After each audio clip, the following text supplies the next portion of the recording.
Muito bem, meus amigos. Então, um bom dia a todos. Um bom dia a nós que estamos aqui nessa sala virtual da AME Planalto.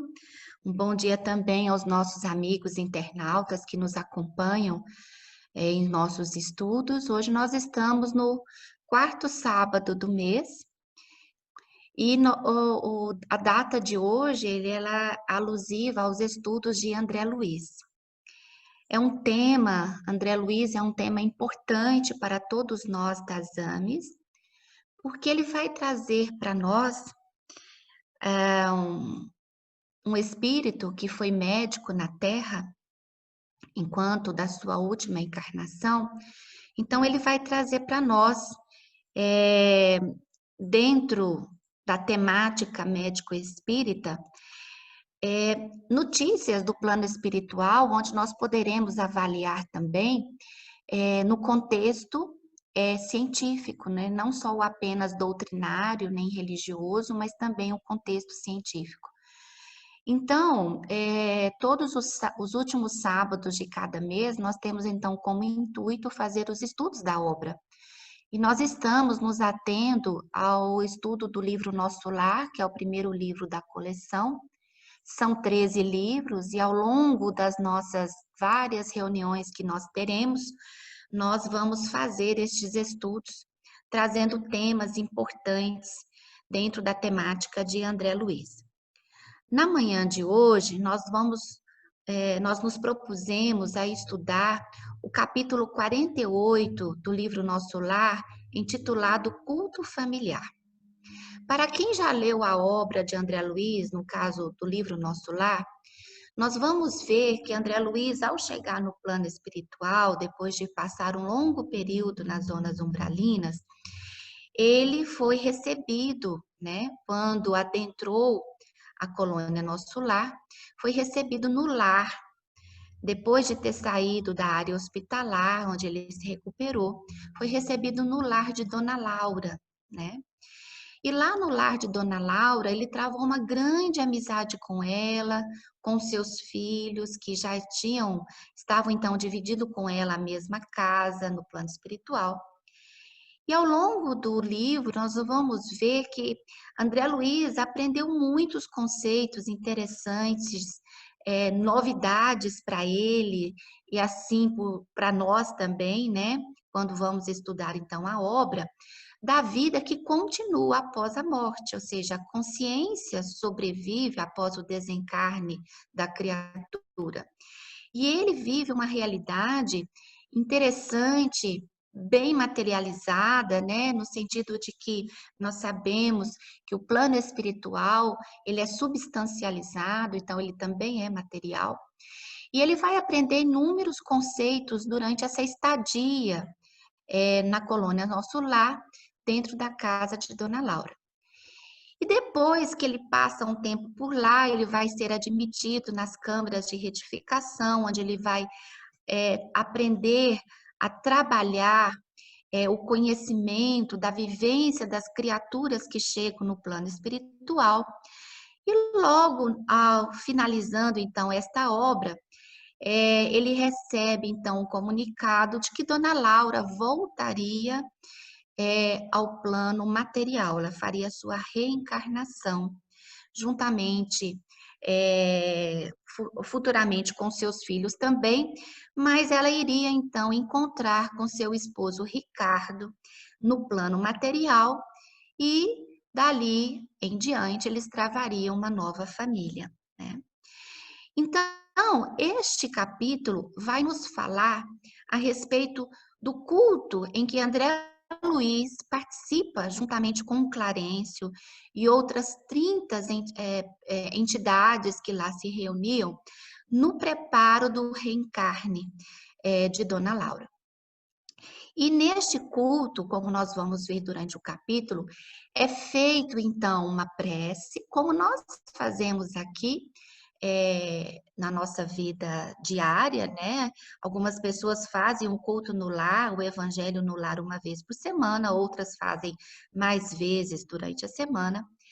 E neste momento do culto realizado juntamente com o ministro Clarencio, relativo à reencarnação de Dona Laura, Ricardo, que é seu esposo, durante a emancipação do sono, ele vem, então, participar deste culto comemorativo à nova fase que Dona Laura entrará.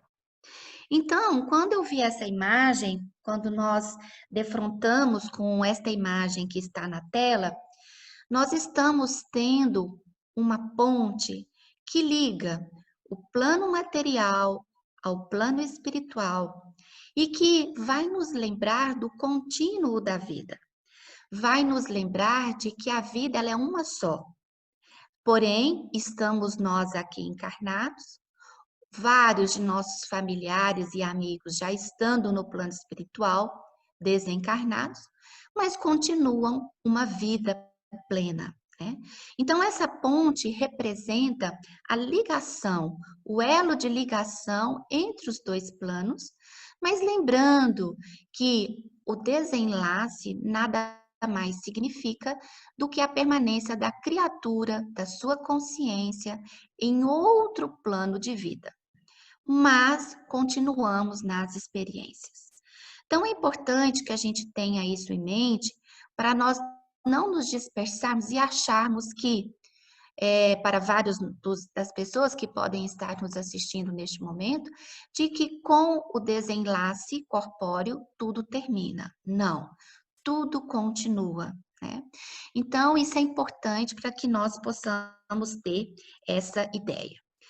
E iniciando, então, esse capítulo, nós vamos nos deparar com um texto de Castro Alves, em 1971, neste livro, Castro Alves Fala a Terra, de Jorge Resini, que foi um dos médios, juntamente com Valdo Vieira e Chico Xavier, quando Castro Alves vem nos trazer um texto maravilhoso intitulado Quando Eu Voltar, que vai nos ajudar no esclarecimento deste estudo da manhã de hoje.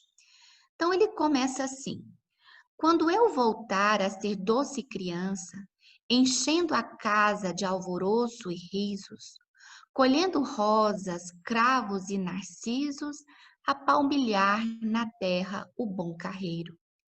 Hei de encontrar o amor e a esperança, entrelaçando irmãos do mundo inteiro.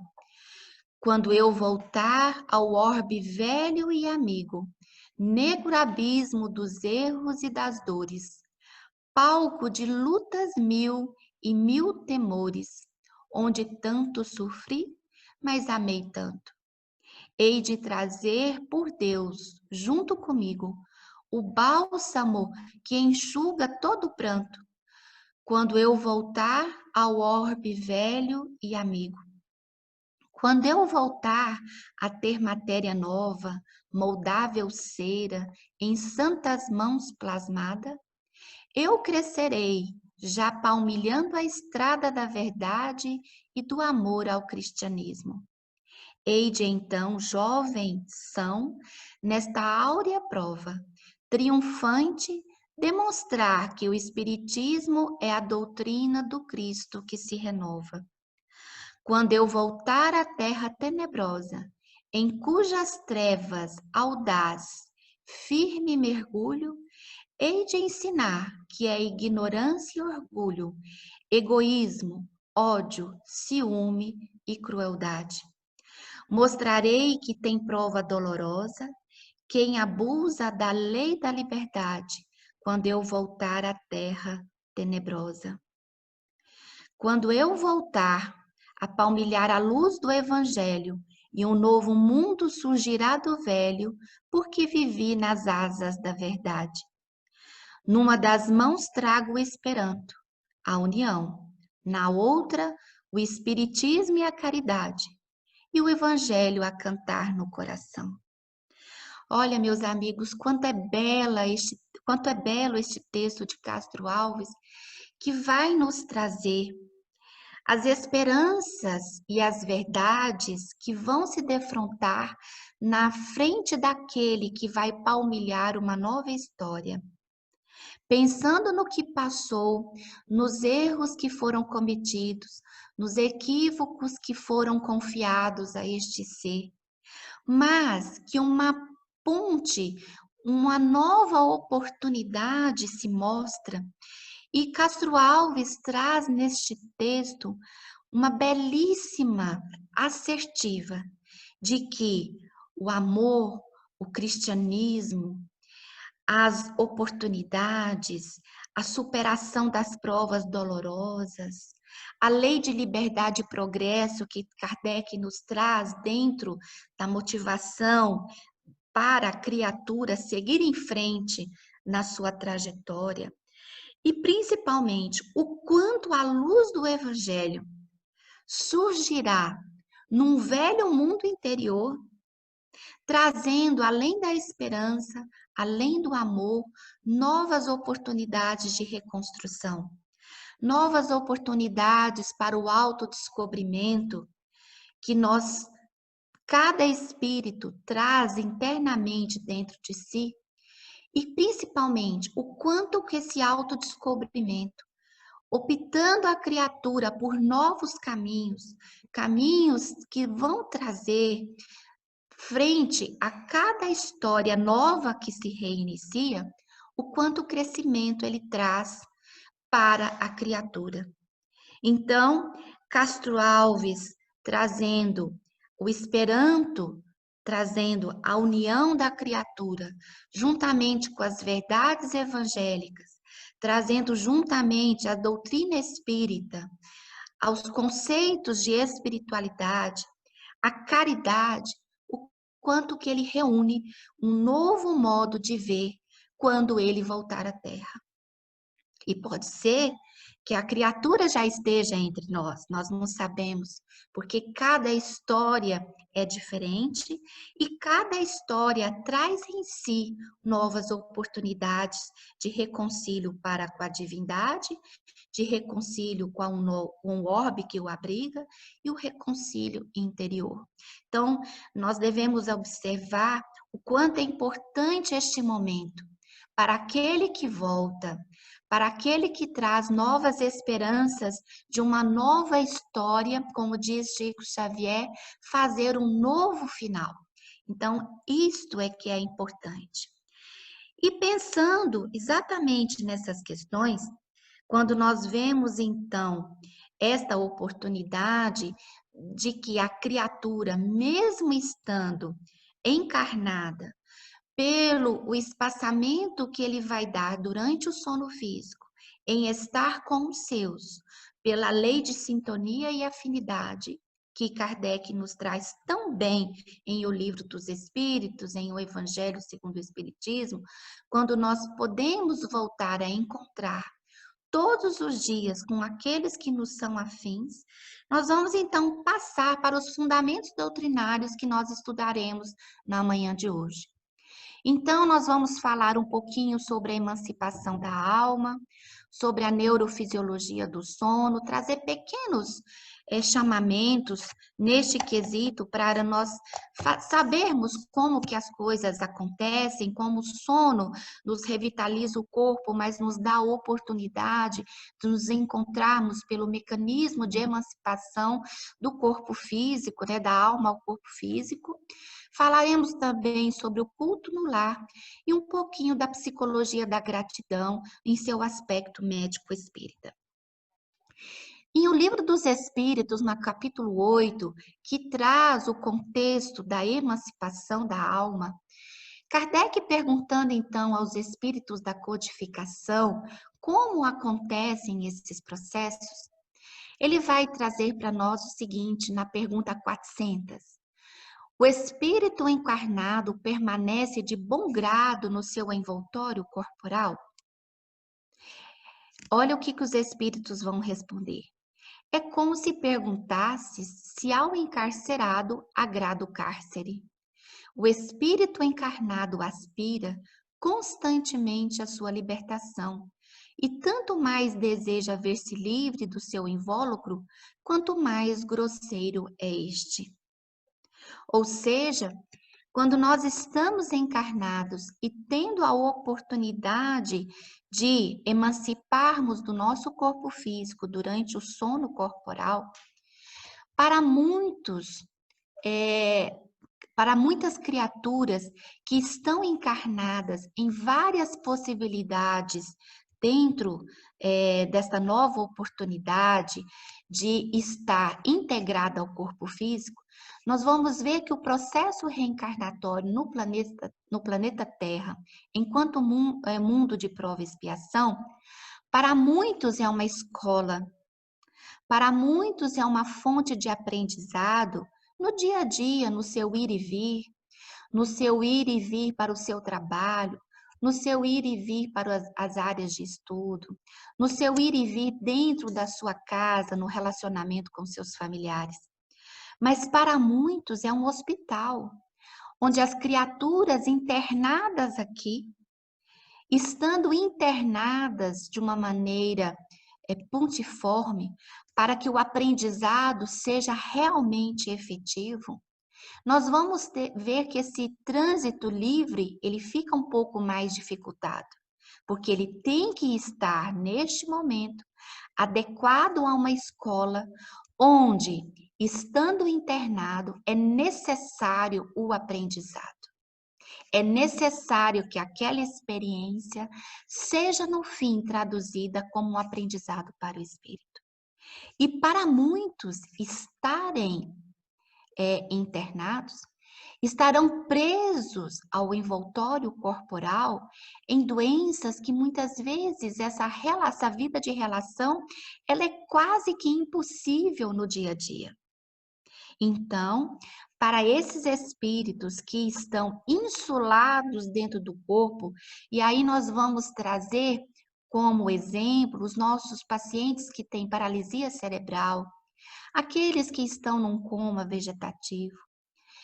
E para estas criaturas, a necessidade, ela é primordial. É um aprendizado importante. E muitas dessas vezes, a única fonte em que ele pode estar nesta opção de reencarnação por uma expiação é quando ele se desliga do seu corpo físico e se emancipa no mundo dos espíritos, no plano espiritual que o envolve, né?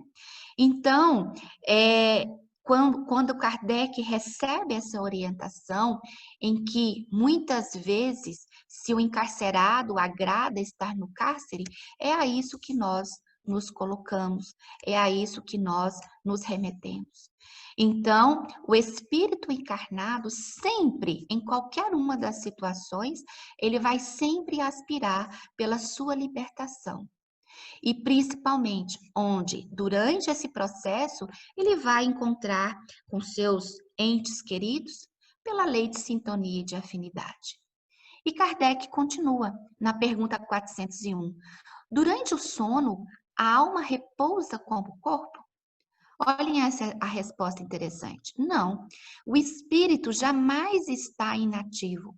Durante o sono, afrouxam-se os laços que o prendem ao corpo, e não precisando este então da sua presença, ele se lança pelo espaço e entra em relação mais direta com os outros espíritos.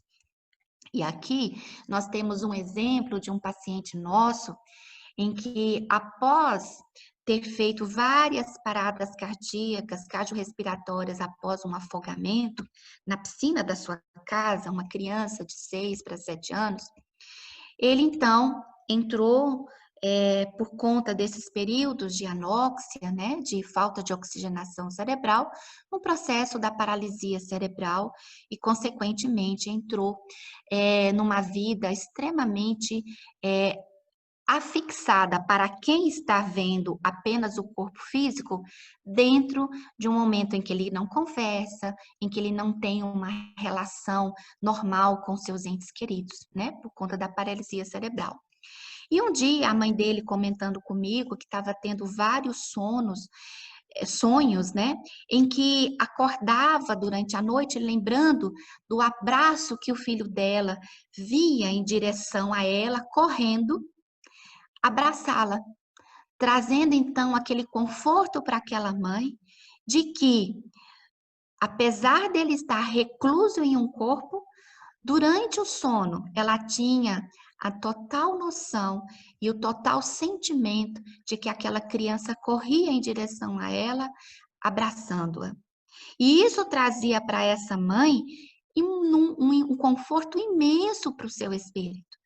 Porque, apesar dela não ser espírita, mas ela tinha uma identidade espiritualista, e conversando conosco, nós explicamos exatamente essa passagem para ela, de que durante o sono dela, emancipada, ela poderia então encontrar com ele e traçarem os dois carinho, conversas, diálogos, afetos, travar esses sentimentos importantes para a vida de relação. Então, vocês veem que no nosso dia a dia, nós temos essa prática em que os espíritos trouxeram a Kardec, esta prática no dia a dia durante o descanso do corpo físico. Então, a alma, o espírito, não necessariamente ele vai repousar como o corpo, mas o espírito, por estar inativo, ou seja, jamais estar inativo, ele pode então encontrar com seus afins durante o processo de emancipação. E aí vem Kardec complementando essa pergunta: como podemos julgar da liberdade do espírito durante o sono? E aí os espíritos respondem pelos sonhos. Quando o corpo repousa, acredita-o, tem o espírito mais faculdades do que no estado de vigília. Lembra-se do passado e algumas vezes prevê o futuro. Adquire maior potencialidade e pode pôr-se em comunicação com os demais espíritos, quer deste mundo, quer do outro. Pobres homens que mal conheceis os mais vulgares fenômenos da vida. Julgai-vos muito sábios, e as coisas mais comezinhas vos confundem. O sono liberta a alma parcialmente do corpo. Quando dorme, o homem se acha por algum tempo no estado em que fica permanentemente depois que morre. Tiveram sonos inteligentes os espíritos que, desencarnando, logo se desligam da matéria. Esses espíritos, quando dormem, vão para junto dos seres que lhes são superiores. Com estes viajam, conversam e se instruem. Trabalham mesmo em obras que se lhes deparam concluídas, quando volvem, morrendo na terra, ao mundo espiritual.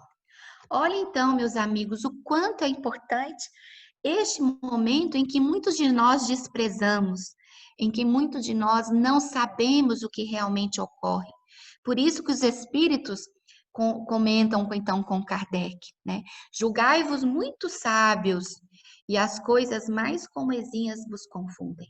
Ou seja, a nossa vida de relação não é apenas durante a nossa vivência na materialidade, mas ela também continua durante o nosso sono, durante o repouso do corpo físico, porque é necessário que o corpo físico descanse.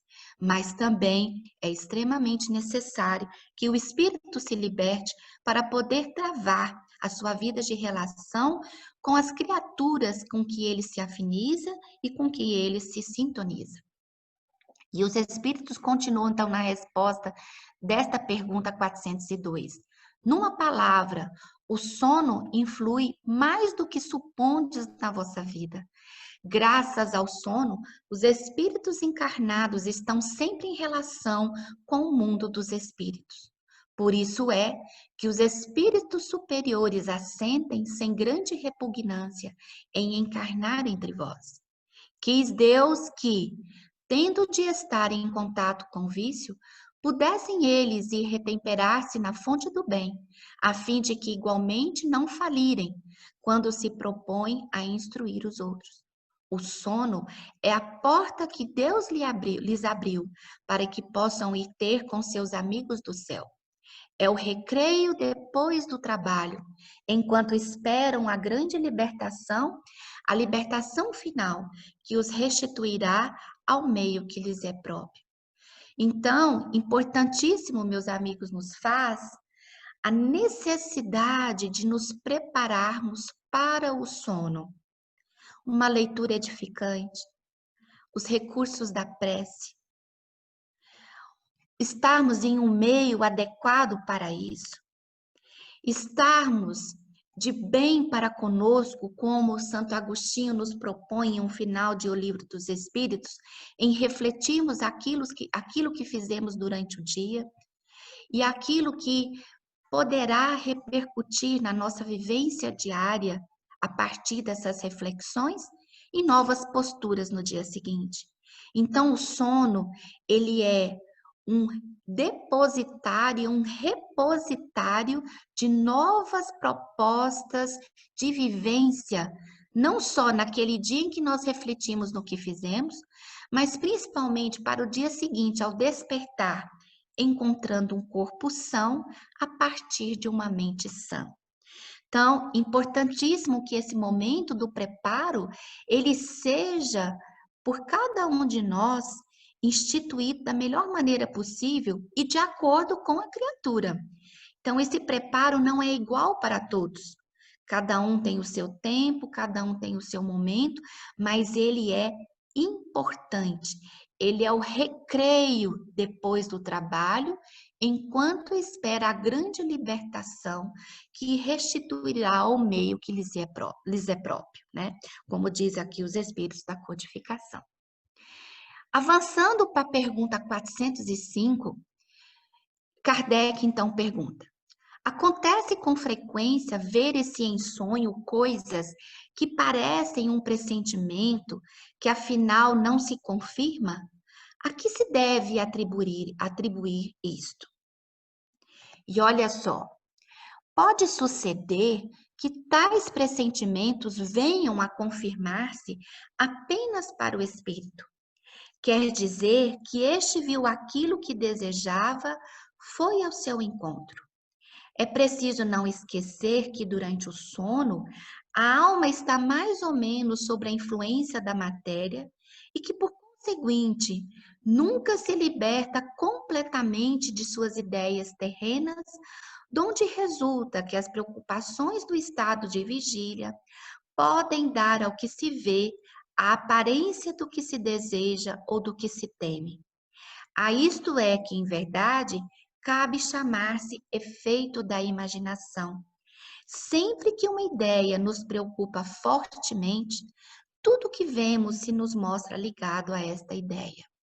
Olha que interessante, meus amigos. Então, sabendo que durante o nosso sono, o sonho também pode retratar aquilo que vivenciamos no nosso dia, aquilo que nos martela a vida, as preocupações do dia a dia.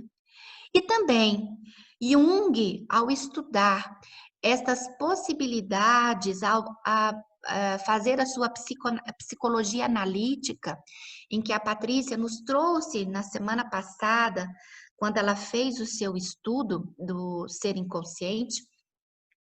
Então, nós vamos ver que muito daquilo que nós estamos sonhando também repercute a partir daquilo que nós vivenciamos no nosso dia a dia, e isso merece uma interpretação, né?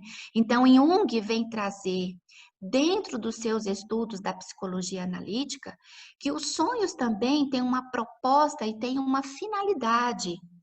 Eles têm muito relação com aquilo que o ser espiritual traz em si e que muitas vezes está guardado no seu inconsciente e que através da criação das imagens mentais durante o sono, traduzidas pela lembrança que muitas vezes nós temos daquilo que sonhamos, nós possamos ter informações importantes daquilo que repercute no nosso emocional, no nosso dia a dia. Mais para frente, nós vamos poder ter a oportunidade de voltar a este assunto, em que Jung faz esse trabalho importantíssimo, em que essa psicologia, muitas vezes, interpretando os sonhos, traz para a criatura que está em análise, que está fazendo a sua psicoterapia, respostas que vão trazer explicações e que vão propor a esta criatura novos insights e, consequentemente, uma experiência melhor do que aquilo que ele estava vivenciando até então. Né? Mas nós vamos ter oportunidade de voltar a essas possibilidades de avaliação. Na pergunta 407, Kardec então continua: é necessário o sono completo para a emancipação do espírito? Ou seja, precisamos estar numa fase profunda do sono para que o espírito se emancipe e vá então de encontro àqueles que lhes afinizam? Então, os espíritos respondem: não. Basta que os sentidos entrem em torpor para que o espírito recobre a sua liberdade. Para se emancipar, ele se aproveita de todos os instantes de trégua que o corpo lhe concede. Desde que haja prostração das forças vitais, o espírito se desprende, tornando-se mais livre quanto mais fraco for o corpo. E Kardec explica, então, em uma nota: e assim é assim que a sonolência ou simples torpor dos sentidos apresenta frequentemente as mesmas imagens do sonho. Então, para que o espírito liberte-se, é necessário que o corpo repouse. Não há necessidade de estar num sono profundo, mas aquilo que predispõe a que o espírito se emancipe, em que as forças, a energia do organismo, o seu metabolismo, ele diminui, o espírito então tem a possibilidade de desprender-se. E nos pacientes, não como a gente estava colocando, em que essas ligações são tênues, como os pacientes que estão nos leitos de UTI em coma, ou nas paralisias cerebrais, nas suas várias formas de apresentação, esse desprendimento é mais fácil para cada situação em que o espírito esteja inserido. Então, importante a gente saber disso. E caminhando para a finalização dessa parte da emancipação da alma, Kardec então continua na pergunta 409. Doutras vezes, num estado que ainda não é bem o adormecimento, estando com os olhos fechados, vemos imagens distintas, figuras cujas mínimas particularidades percebemos. Que há aí? Efeito de visão ou de imaginação? Então, os espíritos completam. Estando entorpecido o corpo, o espírito trata de desprender-se, transporta-se e vê. Se já fosse completo o sono, haveria sonho. Ou seja, mesmo naquele adormecimento, a criatura ainda pode divisar se existe essa probabilidade, essa possibilidade de visar particularidades do mundo que a aguarda durante a sua emancipação. Então, é importante que a gente saiba disso. E na pergunta 413, Kardec, então, avança um pouquinho mais nos seus questionamentos, perguntando: do princípio da emancipação da alma, parece decorrer que temos duas existências simultâneas: a do corpo, que nos permite a vida de relação ostensiva, e a da alma, que nos proporciona a vida de relação oculta. É assim? E os espíritos vão responder: no estado de emancipação, prima a vida da alma. Contudo, não há verdadeiramente duas existências. São antes duas fases de uma só existência, porquanto o homem não vive duplamente. Ou seja, é no desdobramento que nós possuindo a possibilidade de adentrarmos neste contínuo do espaço-tempo, mas principalmente no contínuo da vida de relação, nós vamos então fazer um entrelaçamento com aqueles que nos esperam, e voltando, sempre enfatizando, pessoal, pela lei de afinidade e sintonia, estaremos indo com os nossos, ao encontro dos nossos caros, que então nos esperam para que possamos travar o nosso diálogo e a nossa convivência, né? E daí, falando em sonho, em sono, né? Todo pediatra gosta dessas imagens lindas, como vocês estão vendo aí, né?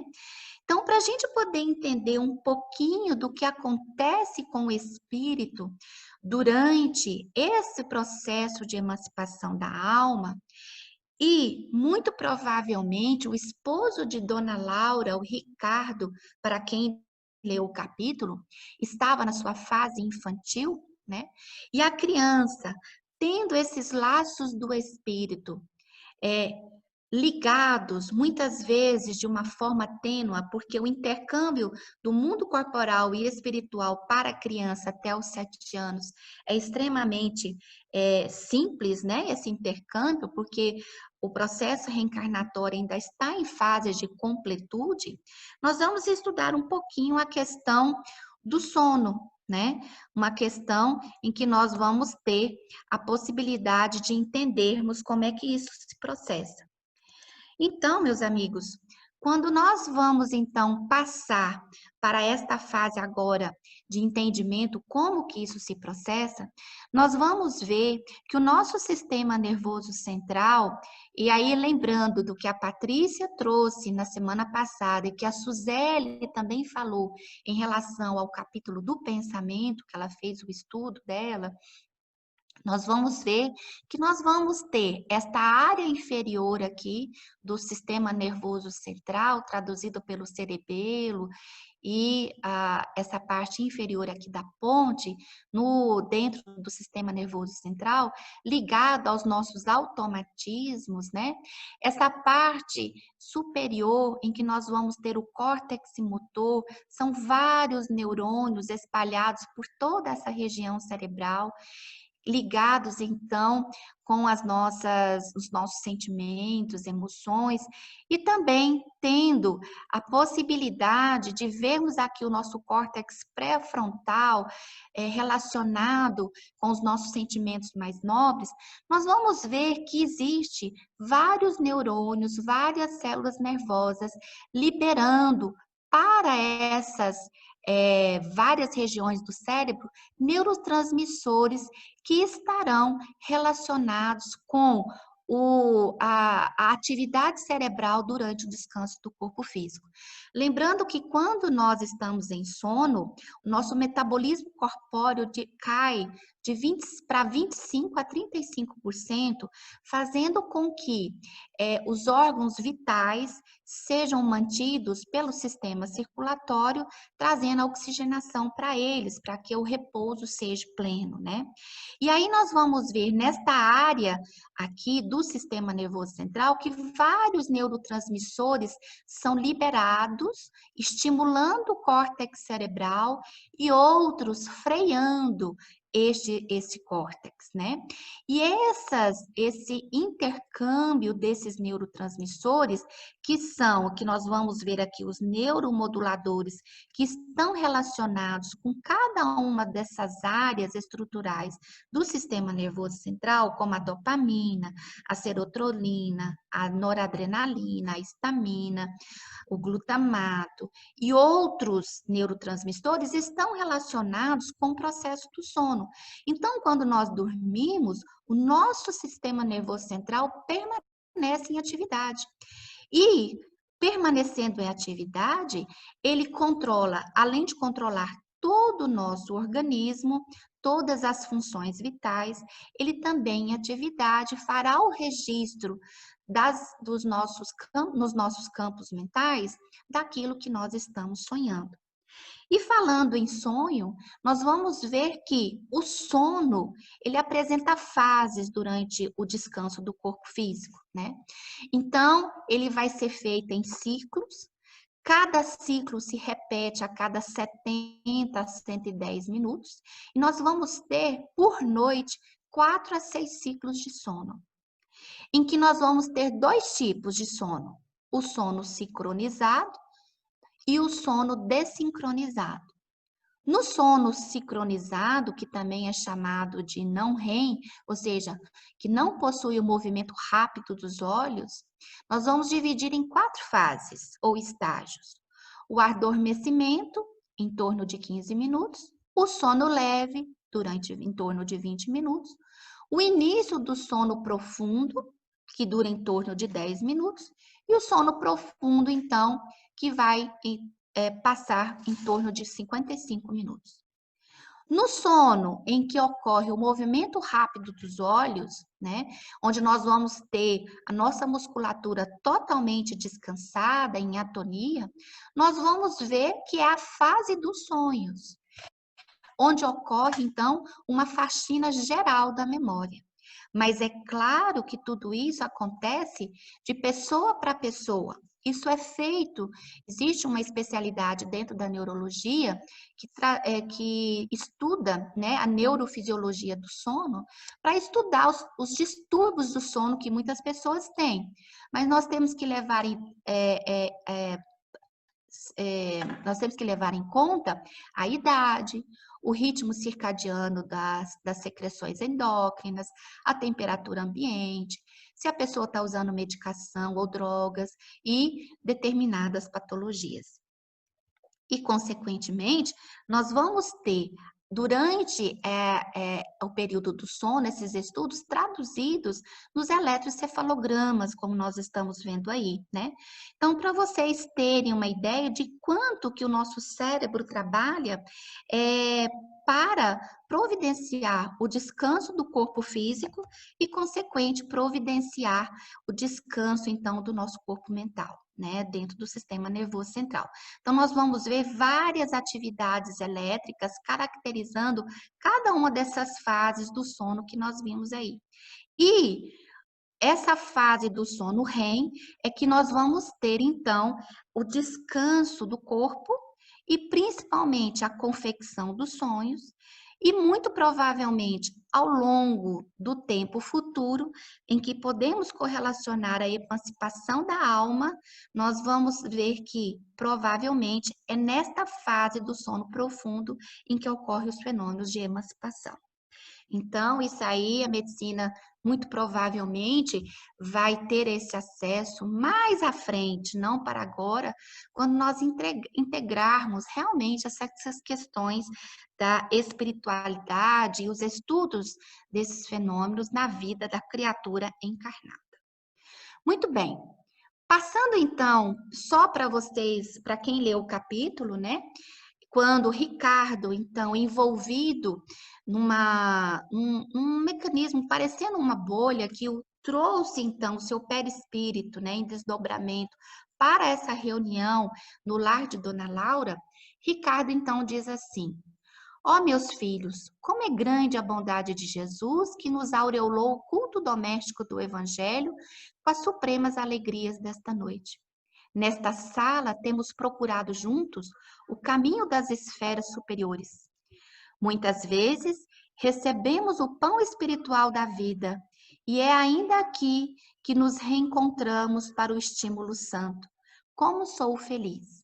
Ou seja, quando a criatura em desdobramento, emancipada do corpo físico, encontra os seus, e ele que foi levado ali por um motivo extremamente importante, que é para o procedimento do processo de reencarne da Dona Laura, que será sua companheira no futuro, e foi a sua companheira em vida passada. E aí nós estamos vendo seus filhos no plano espiritual participando deste culto, nós vamos ver o quanto é importante o culto no lar, e principalmente as reflexões que a família traz para este momento em que nós vamos estudar não só o Evangelho de Jesus, mas fortalecer os vínculos familiares para nós aqui enquanto encarnados e para aqueles que estão em família no plano espiritual enquanto desencarnados.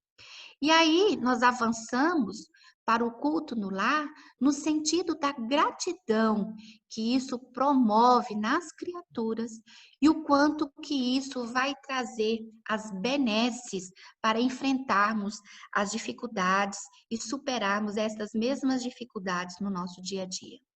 E aí, caminhando já para o nosso antepenúltimo slide, nós vamos então para o livro Jesus no Lar, de Neio Lúcio, na psicografia de Chico Xavier, quando Jesus então vai falar a respeito do culto cristão no lar, em que ele trava esse diálogo com Pedro, falando em quanto da importância deste momento e o quanto que o lar é importante no resgate e na composição daquela dinâmica familiar em que nós, enquanto espíritos encarnados, precisamos prestar atenção. É como foi lido na leitura de harmonização. Como é que nós podemos dar conta de 1000 pessoas se nós não conseguimos dar conta de 5 dentro de casa? Então, Emmanuel é muito enfático nisso. Precisamos realmente trabalhar no lar para que possamos ser a representatividade na sociedade. Então, Jesus falando com Pedro, assim também é o lar diante do mundo. O berço doméstico é a primeira escola e o primeiro templo da alma. A casa do homem é a legítima exportadora de caracteres para a vida comum. Se o negociante seleciona a mercadoria, se o marceneiro não consegue fazer um barco sem afeiçoar a madeira aos seus propósitos, como esperar uma comunidade segura e tranquila sem que o lar se aperfeiçoe? A paz do mundo começa sobre as telhas a que nos acolhemos. Se não aprendemos a viver em paz entre quatro paredes, como aguardar a harmonia das nações? Se nos não habituarmos a amar o irmão mais próximo, associado à nossa luta de cada dia, como respeitar o eterno Pai que nos parece distante? Jesus relanceou o olhar pela sala modesta, fez pequeno intervalo e continuou. Pedro, acendamos aqui em torno de quanto nos procuram a assistência fraterna uma claridade nova. A mesa da tua casa é o lar de teu pão. Nela recebes do Senhor o alimento para cada dia. Por que não instalar ao redor dela a sementeira da felicidade e da paz na conversação e no pensamento? O Pai que nos dá o trigo para o celeiro através do solo, envia-nos a luz através do céu. Se a claridade é a expansão dos raios que a constitui, a fartura começa no grão. Em razão disso, o Evangelho... O que está escrito aí? Que o Evangelho... O Evangelho não foi iniciado sobre a multidão. O Evangelho não foi iniciado sobre a multidão, mas sim no singelo domicílio dos pastores e dos animais. Então, meus amigos, olha para vocês verem a orientação de Jesus para o quanto nós devemos, mesmo com todas as dificuldades que cada família passa, o quanto é importante o renascimento de um lar em harmonia, a superação das dificuldades em família, para refletirmos então na sociedade, né? Uma sociedade harmônica. E passando então para a finalização sobre a gratidão e o otimismo, Joana de Ângeles, no seu livro Psicologia da Gratidão, traz inúmeros quesitos e inúmeros ensinamentos a respeito desta virtude que nós devemos buscar frequentemente no nosso dia a dia, e vem sendo estudado essa gratidão e otimismo através da psicologia positiva e da psiquiatria positiva.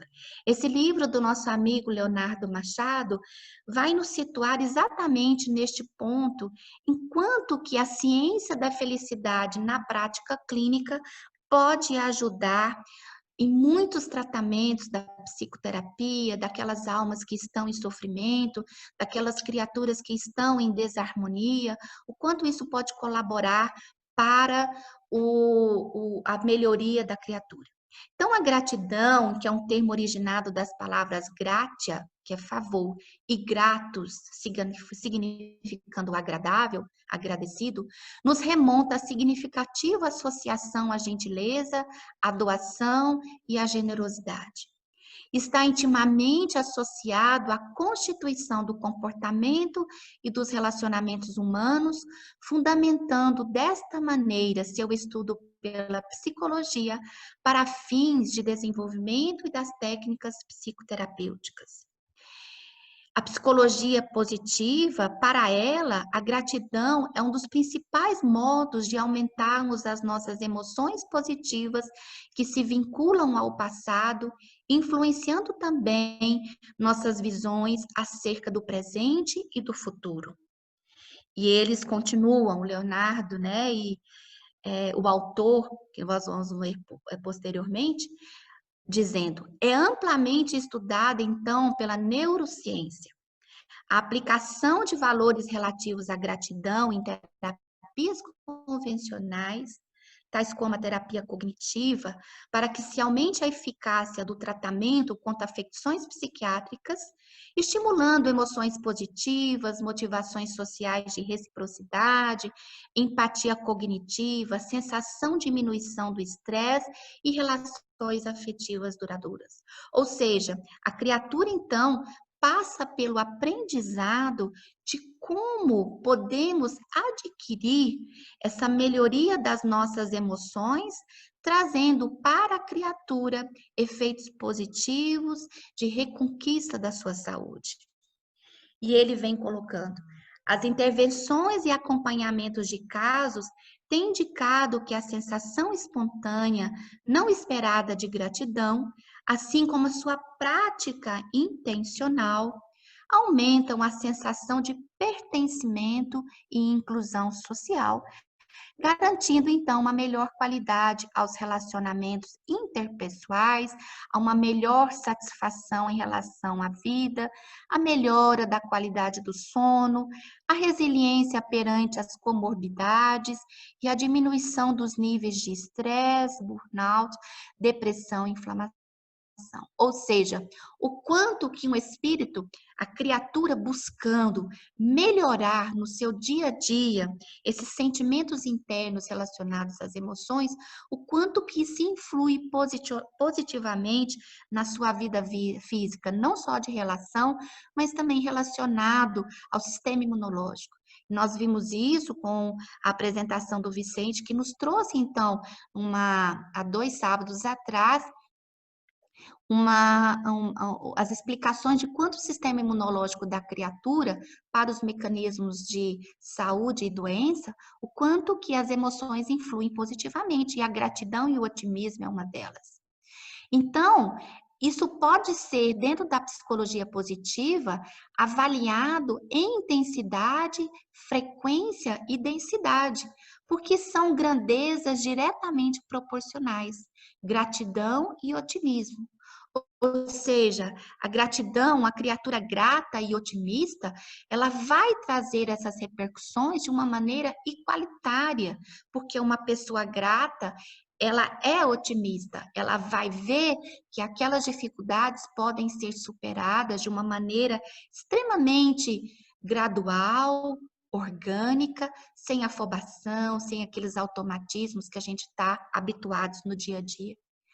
A forma otimista de se pensar tende a considerar eventos bons como permanentes e universais e os eventos ruins como transitórios e específicos. E aí nós vemos no nosso dia a dia pessoas que, por qualquer coisa, se sentem denegridos, se sentem entristecidos, se sentem desanimados, e outros que estão passando pela mesma situação, eles vão ver de uma forma diferente, que aquela fase ruim, ela é transitória, ela é pontiforme, que logo ali na frente nós vamos ter melhorias nesse quesito do pensamento. As técnicas psicoterapêuticas da gratidão tendem a estimular também o otimismo e ambas deslocam o viés atencional do indivíduo para os aspectos positivos da vida. Então, são técnicas que vão nos auxiliar neste aprendizado, né, nas psicoterapias. E ambos são passíveis de aprendizados durante a existência humana.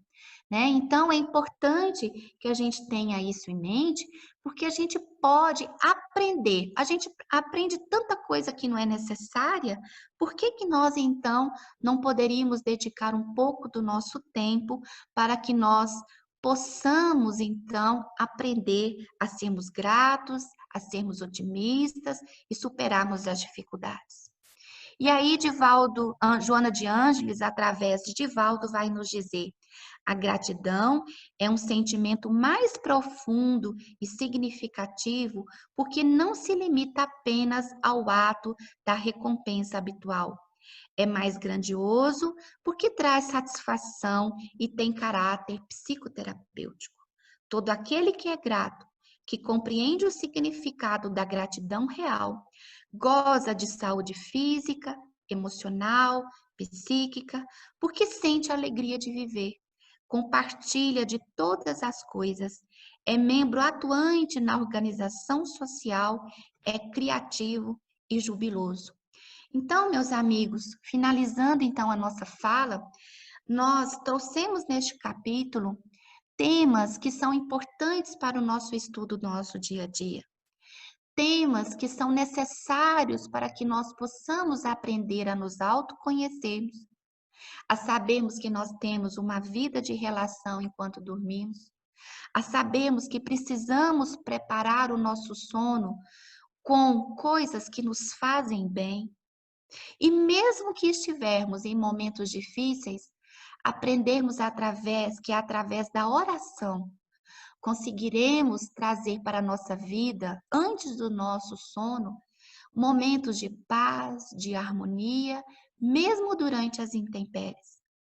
Que podemos aprendermos a sermos gratos, aprendermos a sermos otimistas, para que esta vida atual, ela seja harmônica e que nos faça sentido, que dê um sentido à nossa vida, que dê a facilidade para que nós possamos enfrentar as dificuldades com otimismo, sabendo que tudo é transitório e que aquele momento vai passar.